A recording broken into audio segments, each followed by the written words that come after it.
મારી જન્મની દેનારી માં, મને તારી યાદ આવે.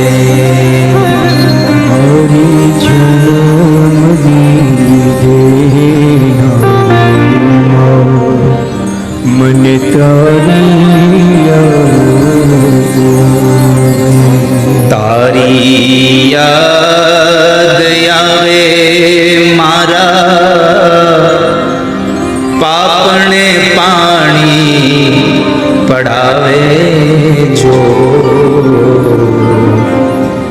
મારી જન્મની દેનારી માં, મને તારી યાદ આવે. યાદ આવે મારા પાપણે પાણી પડાવે જો. મારી જન્મની દેનારી મને તારી યાદ.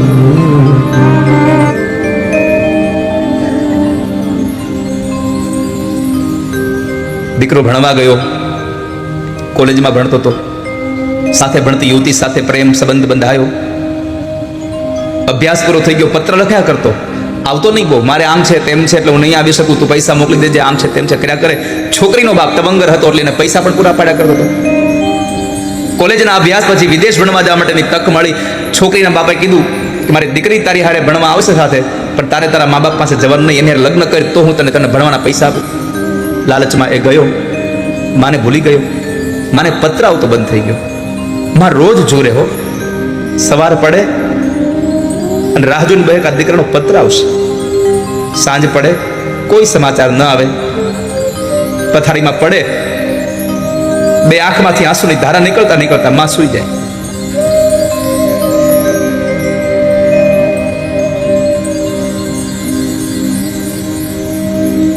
આમ નામ કરતા કરતા વર્ષો વીતી ગયા.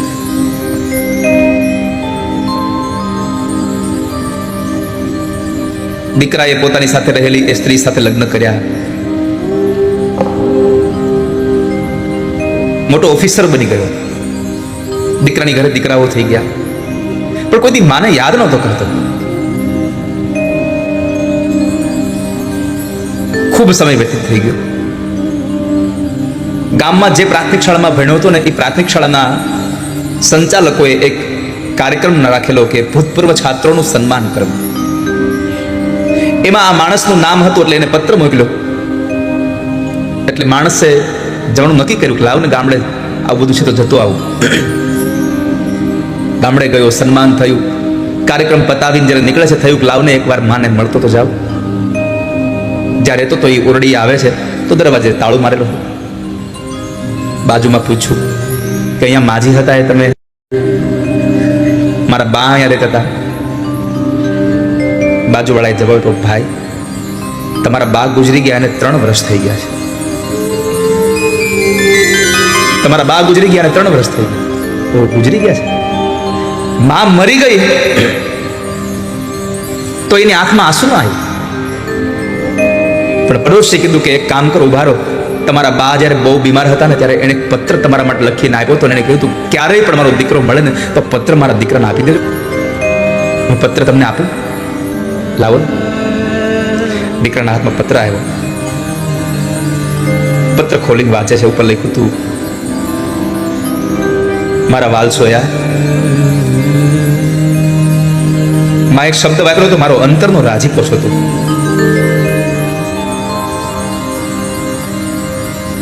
મારો કાળજાનો ટુકડો છો તું.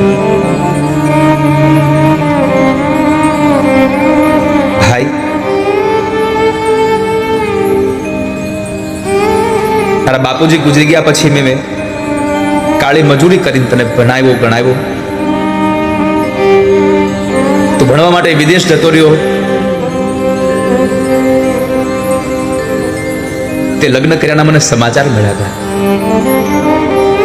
તારી ઘરે સંતાનો થયા મને સમાચાર મળ્યા.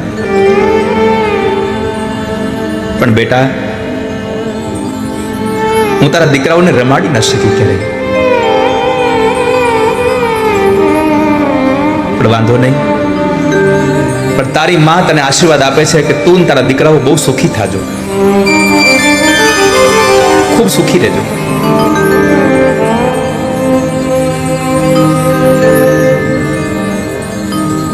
તારા દીકરાઓને મારા બદલામાં રમાડજે હો.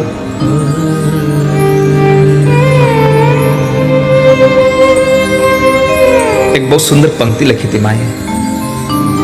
ભાઈ, તે દિવસે હું તારી નિશાળે આવીને અને તને લોકો તારી મજાક કરતા હતા, એટલે એ દિવસ માટે તારી આ કાણી માને માફ કરી દેજે. મારે ન આવવું જોઈએ તારી નિશાળે, તારી માને માફ કરી દેજે. પણ મારે તને એટલું કહેવું છે ભાઈ, આ તારી કાણી માં છે ને, એ એટલે કાણી બની છે. તું જ્યારે નાનો હતો ને તારા બાપુજીની સાથે જતો હતો ત્યારે અકસ્માત થયો ને અકસ્માતમાં તારી એક આંખ ફૂટી ગઈ હતી. મને એમ થયું કે મેં તો બહુ બધી દુનિયા જોઈ લીધી, અમારો દીકરો એક આંખે કેમ દુનિયા જોશે? એટલે મેં મારી એક આંખ કાપી અને તને આપી દીધી. ભાઈ, તારી માં કાણી થઈ એનું મૂળ કારણ હતું કે તારી આંખે મારી આંખથી તારા શરીરમાં હું મારી દુનિયા જોવા માંગતી હતી. છેલ્લે લખ્યું હતું, તારી કાણી માના આશીર્વાદ સદાય સુખી રહેજો. આ શબ્દથી માણસની આંખોમાંથી આંસુની ધારા વહી ગઈ.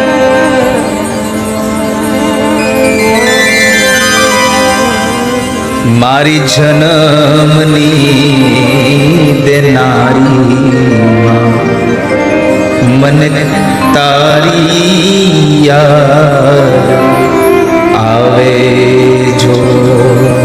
મારી જન્મની દેનારી મને તારી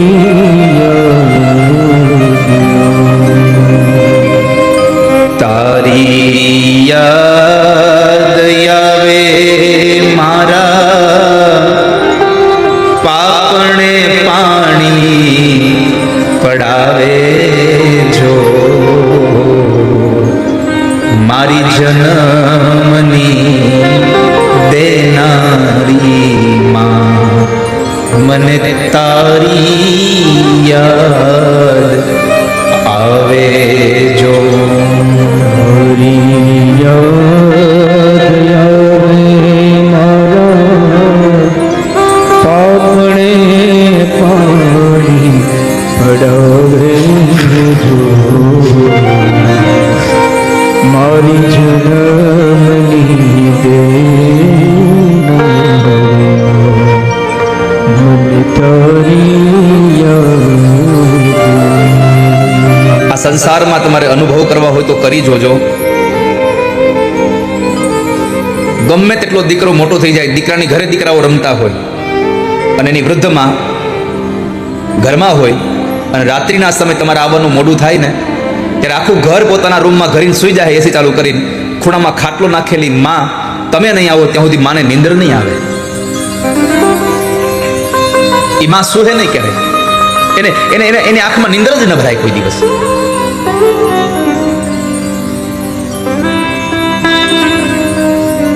માં ઈ તો માં છે, બીજા બધાય વગડાના વા છે. નીંદ રહનો યવે બેટો હોય ઘરની બહાર. નીંદર ન આવે જ્યારે દીકરો બહાર હોય, દરવાજો ખટખટે ને માનું હૈયું ઉભરે કે મારો ભાઈ આવી ગયો. દીકરો આવે ને ત્યારે તમે જોજો, માં પૂછશે, હે દીકરા આવી ગયો? એમ નહીં પૂછે, ભાઈ આવી ગયો બાપા. માં પોતાના દીકરાને ભાઈ કરીને બોલાવે, ભાઈ આવી ગયો બાપા. અને દીકરો એટલું કે હા બા હું આવી ગયો, પછી માં શાંતિથી સૂઈ જાય. જ્યાં સુધી દીકરો બહાર હોય ત્યાં સુધી માને નીંદર ના આવે કોઈ દિવસ.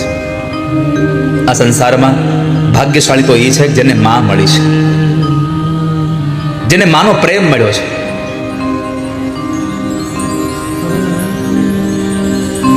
જેને માનો વરસાદ, પ્રેમનો વરસાદ માને મળ્યો છે. માં જેવું પાત્ર સંસારમાં કોઈ જ સારું નથી. માં જેટલી સારી છે ને એટલું આપણા માટે દુનિયામાં કોઈ સારું નથી. દુનિયામાં તમારા માટે દવા પીવે એવો કોઈ બીજો છે? મને બતાવો. બાપે નથી કે બાપ એમ કે લાવ હું દવા પી જાઉં છોકરાના બદલામાં. માં જેટલી સારી છે ને એટલું કોઈ સારું નથી. દીકરાને કડવી દવા પાવાની વારો આવે ત્યારે માં શું કરે? સૌથી પહેલા અમલ્યમાંથી પોતે દવા ચાખે, પોતે દવા પીવે. કડવું કડિયાતું હોય તો માં દવા કડવું કડિયાતું પી જાય અને પછી પોતાના મીઠા દૂધની અંદર દીકરાને ઔષધિ આપે.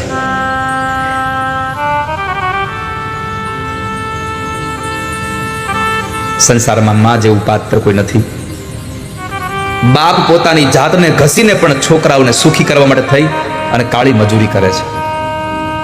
મારી પ્રાર્થના એટલી છે યુવાનોને કે જિંદગીમાં બધું કરજો પણ મા બાપને ક્યારેય તડછોડતા નહીં. જેને તમને જન્મ આપ્યો છે, જેને તમને ખંભે બેસાડી ગામ દેખાડ્યું છે, જેને તમારા માટે થઈને દુઃખને બેઠા છે, એને તમારા જીવનમાં તમે જ્યારે મોટા થાવ ત્યારે સુખનો છાંયો આપજો.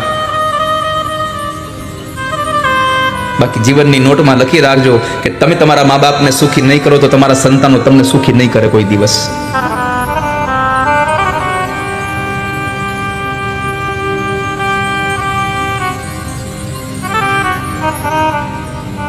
જેના ભાગ્ય હોય ને મા બાપ જીવનમાં મળે, જેનું નસીબ જ નથી, ભાગ્યમાં મા બાપ ન લખા હોય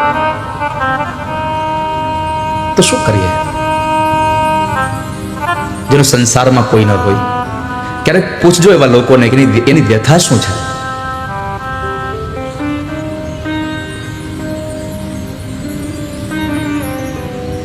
આપણું તો કિસ્મત સારું છે કે આપણે માં મળી છે, આપણને બાપ મળ્યો છે, આપણું નસીબ સારું છે.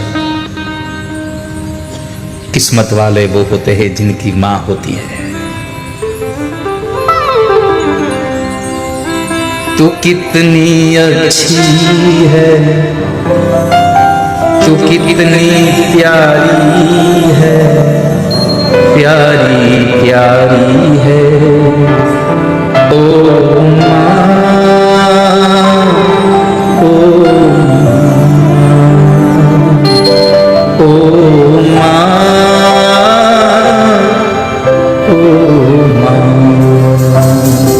तू कितनी अच्छी है, तू कितनी भोली है, प्यारी प्यारी है ओ